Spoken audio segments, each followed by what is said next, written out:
사랑하는 성도 여러분, 구약 시대에는 하나님을 만나고 경배하기 위해 제사를 드렸습니다. 정성을 다해 준비한 제물, 짐승을 불에 태워 드릴 때 하나님은 그 향을 받으셨지요. 그런데 말라기에는 하나님께 드린 제물에 대해 하나님께서 싫다 말씀하시며 받지 않으시는 내용이 나옵니다. 하나님에 대한 경외함이나 사랑 없는 모습으로 정성 없이 대충 무의미하게 드리는 제물을 받기 싫다 하시는 것입니다. 이는 현재 우리가 드리는 예배나 기도, 예물과 충성도 마찬가지입니다. 하나님을 사랑하여 그 말씀 듣기를 사모하며 드리는 예배와 응답하시는 좋으신 하나님을 믿고 기쁨으로 올려드리는 기도, 정성을 다해 드리는 예물과 충성, 이렇게 믿음과 사랑으로 드리는 향을 하나님은 받으시고 응답과 축복으로 함께 해주십니다. 하지만 억지로 힘들게 피곤함 속에 정성 없이 예배하고 있다면 하나님은 받지 않으십니다. 그러니 2022년 새해에는 여러분의 예배를 향기로운 제사로 드리시어 예비하신 응답과 축복을 마음껏 받아 누리시기 바랍니다. 사랑하는 성도 여러분, 오늘 본문에도 예수님 당시 하나님을 경외하며 유월절을 지키기 위해 예루살렘 성전에 모였다 하는 이들에 대해 예수님께서 책망하시는 장면이 나옵니다. 아무리 하나님의 명령을 지키기 위해 모였고 하나님께 제사 드리기 위해 나왔다 해도 그 마음과 행함이 하나님의 뜻에 합하지 않았기 때문이지요. 바로 성전에서 제물로 쓸 짐승을 파는 사람들과 돈 바꾸는 사람들을 책망하신 장면입니다. 성전 안에서 짐승을 팔고 돈 바꿔주는 사람들은 이를 통해 엄청난 폭리를 취할 수 있었거든요. 백성들이 제사를 드릴 때 편의를 제공하려는 목적이 아니라 자신들의 욕심을 채우려는 목적이었던 것입니다.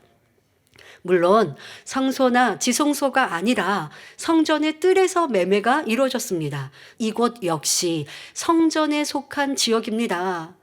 하나님께 예배하는 성전의 뜰이 탐욕스러운 사람들의 장사 터전으로 바뀌어 버리고 말았지요. 예수님께서는 이런 장면을 보고 심히 노하심으로 노끈으로 책찍을 만들어서 소와 양을 성전 밖으로 쫓아내셨습니다. 또 환전하는 사람들의 상을 엎으시고 비둘기 파는 사람들에게 이것들을 성전에서 가지고 나가라 하셨지요. 예수님은 너무나 온유하신 분이십니다. 누구와도 다투거나 들리지 아니하셨지요. 상한 갈 때나 꺼져가는 심지와 같은 사람들도 긍휼히 여기심으로 끝까지 인내하고 변화되기를 기다리셨습니다. 심지어 십자가에 못 박히실 때도 오히려 못 박는 자들을 위해 기도해 주셨습니다.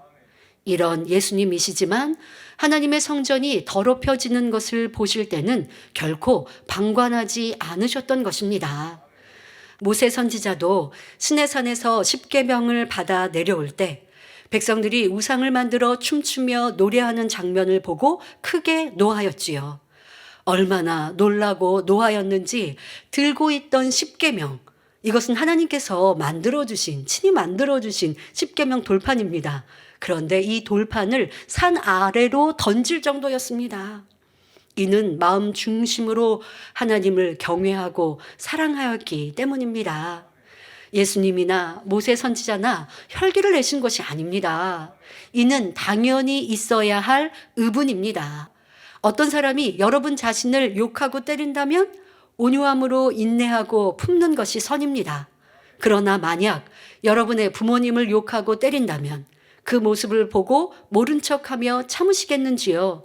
그것은 온유도 아니고 선도 아닙니다.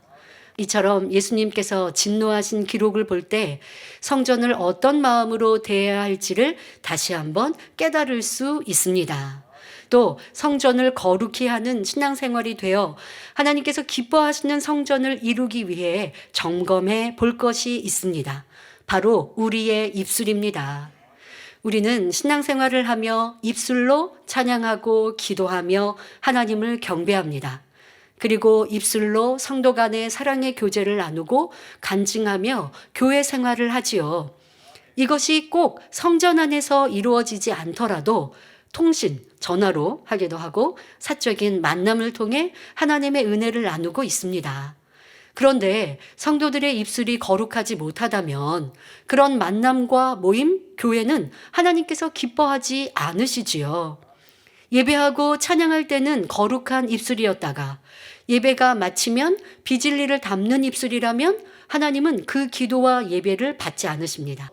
그러니 우리는 하나님께서 기뻐하시는 입술이 되어 우리가 기도하는 아름다운 성전을 신속히 이룰 수 있어야겠습니다.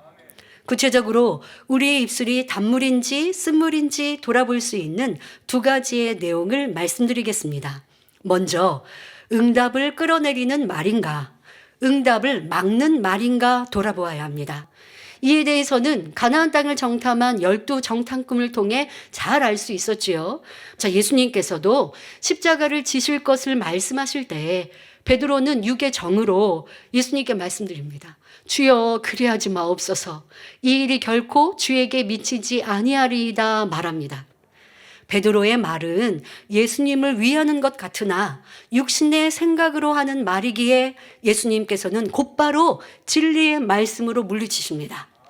육의 정, 믿음이 아닌 말, 현실을 보고 하는 부정적인 말은 듣는 사람도 함께 믿음에서 진리에서 떠나게 하는 것입니다. 그것이 바로 부정적인 입술이요, 믿음 없는 말이요, 하나님의 역사를 막고 있는 말이라는 것, 응답을 끌어내리는 것이 아니라 응답을 막는 말이라는 걸 알고 그런 모습이 있었으면 철저히 회개해야 할 것입니다. 여러분은 구역 식구, 기관 식구, 일꾼들과 대화할 때 얼마나 하나님을 의식하며 기뻐하시는 믿음의 대화를 이루었는지 생각해 보시기 바랍니다. 내 생각이나 현실에 맞추어 판단하는 말, 불편한 말, 시시비비하는 입술이었다면 하나님께서 기뻐하시지 않습니다. 또 어떤 이들은 자신의 생각에 맞지 않는 일이 있으면 혼자 불편해하는 것으로 그치지 않고 다른 사람들에게 자신의 생각을 말하며 의견을 모으기도 합니다. 이런 모습이 바로 하나님의 일을 회방하는 일이 될 수 있음을 알아야 합니다. 이로 인해 화평이 깨어지면 하나님의 응답과 축복을 받을 수 없습니다. 그러니 응답을 막는 입술이 된 것입니다. 그러니 부정적인 입술, 불평, 불만, 시시비비하는 입술을 고치고 믿음의 고백과 진리를 말하는 입술로 변화되어야겠습니다. 다음으로 돌아볼 것은 나는 살리는 입술인가 죽이는 입술인가 하는 것입니다. 야고보서 3장 8절에 혀는 능히 길들일 사람이 없나니 쉬지 아니하는 악이요 죽이는 독이 가득한 것이라 했습니다. 내 말이 다른 사람을 죽이는 독이 되었다면 이 얼마나 큰 죄입니까? 자, 그럼 어떤 말이 죽이는 독이 될까요? 내 눈으로 직접 보지 않고 다른 사람의 말만 듣고 판단하고 정죄합니다. 그로 인해 상대는 상처를 받고 있는데 힘들어하고 있는데 정작 말하는 사람은 모릅니다. 자, 그러다가 다른 사람이 자신에 대해 비방하면 어떻게 나옵니까? 심히 괴로워하며 화를 참지 못하고 가서 따지고 원수 맺지요. 세상에서도 비방하는 글로 인해 자살하는 연예인이나 사람들의 뉴스를 종종 들을 수 있었죠. 이렇게 사람의 말이 죽이는 독이 될 수 있습니다. 또 9절에 이것으로 바로 우리 입술로 우리가 주 아버지를 찬송하고 또 이것으로 입술로 하나님의 형상대로 지음을 받은 사람을 저주하나니 기록하셨습니다. 자, 내가 다른 사람을 저주하고 있는지 생각해 보셨습니까? 자, 쉬운 예로 부모님이 어린 자녀를 교육하실 때요. 너 그렇게 동생하고 싸우면 지옥 가 하고 말하는 이러한 지옥 가라고 하는 이런 표현들을 들어서 아이들을 경계하는 말들을 하실 때가 종종 있습니다. 아이에게 큰 깨우침을 주기 위해 하는 말이라 생각하겠지만 어떻게 너 그렇게 지옥 간다? 이런 말을 할 수 있습니까? 자, 또 다른 사람을 험담하고 비방하다 보면 그 사람 믿음 하나도 없네. 그러니까 어려움을 당하지 하며 심판하는 말을 합니다. 자, 이때 성경은 말씀하십니다. 하나님의 주권인 심판자의 역할을 내가 한 것이라고 말씀하시며 큰 죄라 하시죠.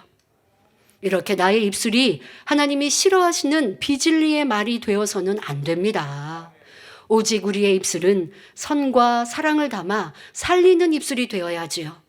오직 하나님께 영광 돌리는 일을 찾아 간증하고 또 고마운 일은 입을 열어 감사의 고백을 하며 서로 힘이 되고 용기를 주는 말로 살리는 입술이 되시길 바랍니다.